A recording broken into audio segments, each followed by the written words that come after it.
blind youth with true vision.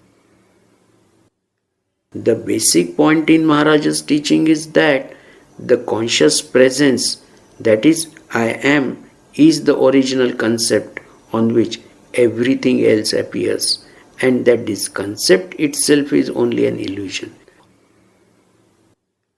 Once at the end of rather long dialogue-cum-discourse session, during which Maharaj repeatedly brought his listeners back to this basic point, he asked the question, "Have you understood what I am trying to say?"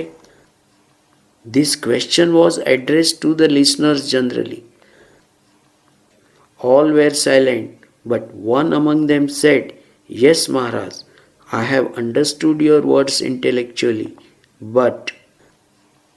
Maharaj heard the answer and smiled, perhaps because he was amused by the fact that the speaker, though he said he had understood, he had not really understood. He then proceeded to explain the subject lucidly in a categorical manner as follows.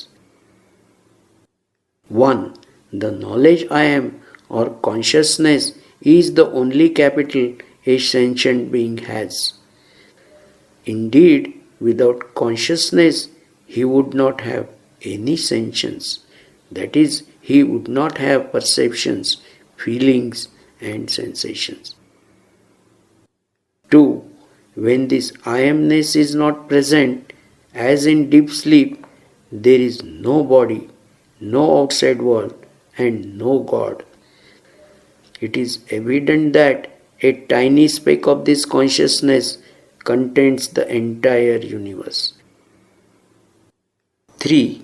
Nevertheless, consciousness cannot exist without a physical body. Existence of the body being impermanent, consciousness also must be impermanent. 4. If consciousness is time-bound and not eternal, any knowledge that is acquired through the medium of consciousness cannot be the truth and is therefore ultimately to be rejected or, as I said, to be offered to Brahman. Brahman being consciousness, beingness, I amness, Ishvara, God, or whatever name you give it. In other words, the interrelated opposites, both knowledge and ignorance, are in the area of known and therefore not the truth. Truth is only in the unknown. Once this is clearly understood, nothing more remains to be done. Indeed, there is really no entity to do anything. After uttering these words, Maharaj became silent and closed his eyes.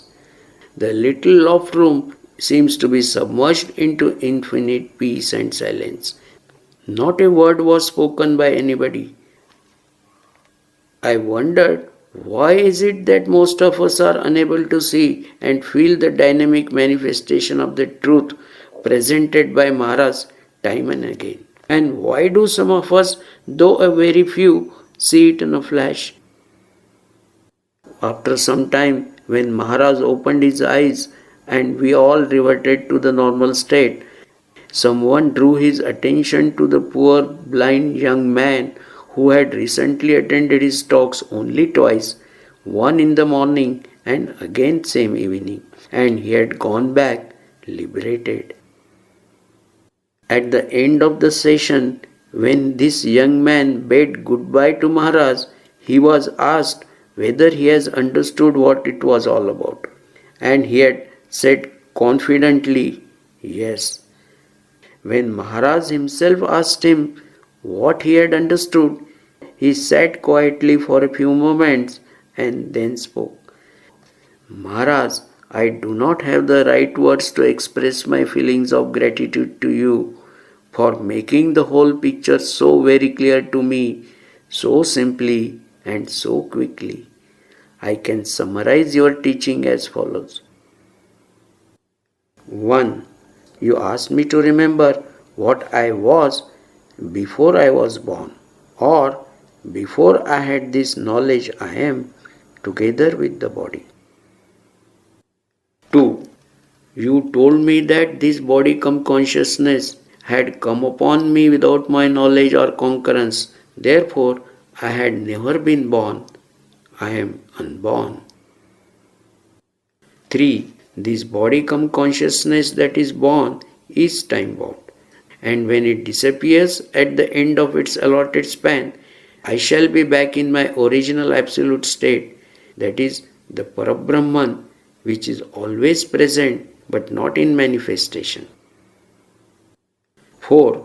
Therefore, I am not the consciousness and certainly not the physical body which houses this consciousness. 5. Finally, I understand that there is only I, the Absolute or Parabrahman, neither me nor mine, you or yours, only that which is. There is no bondage other than the concept of separate me and mine in this totality of manifestation and functioning. After hearing these words from blind youth, uttered with absolute conviction, Maharaj gave him a look of understanding and love and asked him, "Now what will you be doing?" The answer was, "Sir, I have understood you truly. I will be doing nothing. Living will go on." He then paid his respect to Maharaj with a great adoration and left. Maharaj said, the blind young man was not really blind. He had the true vision. There are few like him. There are few like him.